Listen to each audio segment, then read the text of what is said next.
What's going on? This is Jay. So today we're going to talk about the foam roller. I see a lot of people struggling with the foam roller. So foam roller, it's a great tool for the more fascial release. Also release your tension, send a signal to your brain where the tension is in your body and release it. A lot of people do some mistakes. They start rolling that muscle right here on the leg, right here on the side, because they feel it's tight. And that's create more bruises because this is it's a bone, it's not even muscle. It's only one part of up here, it's called tensor fasciae lata, TFL, and you can work on that. But the whole thing, all the way down, is can be bruises. Same thing manual therapists do.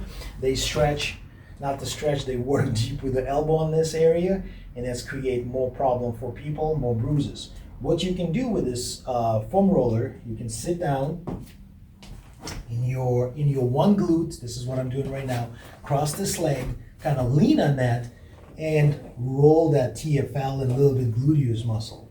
You see I'm leaning on that, and that's feel good. I feel this nice tension right there is go all the way down my leg, and that's feel great.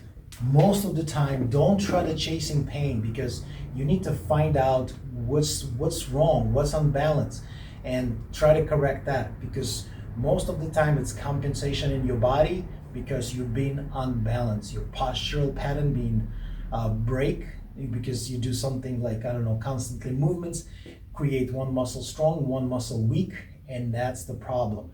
So another one, don't use for your lower back.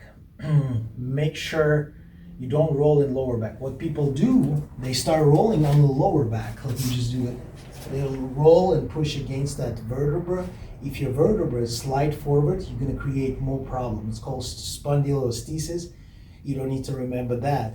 But the problem is if you push against the lower back, against that vertebra, it's going to create more problems. But what you can do, you can mobilize that thoracic area. That's mean kind of like skip that lumbar area, the lower back, and go to your upper body. In this case, this foam roller is great. You can open up your rib cage. You see I'm breathing up here. Some people put right around the spine. I don't like that particular because I don't want to push on my spine. But I want to lay down up here. I want to roll up and down my chest. You see how easy it is? I want to extend. I want to raise my head up and down, tuck my chin. Here we go. Little click right there. There we go. Another one. Feels good. So what I'm doing, I mobilize my thoracic, open my chest, rotate it up and down, and this is great. I love those foam roller exercise, and that's what the beauty is. Don't push against the bone. Don't get in those quads is painful too. Highly recommend just roll your glutes and lumbar area. So that's the foam roller. You can use this foam roller with a lot of exercise against the wall. You can roll it on, you step on that and roll it, because this is different approach of training now, because it's 2025. We do not train particular muscle. We train the body chain, kinetic chain, and that's how those young athletes and young kids become monsters in sports and be super active, not just train the muscle, train the kinetic line.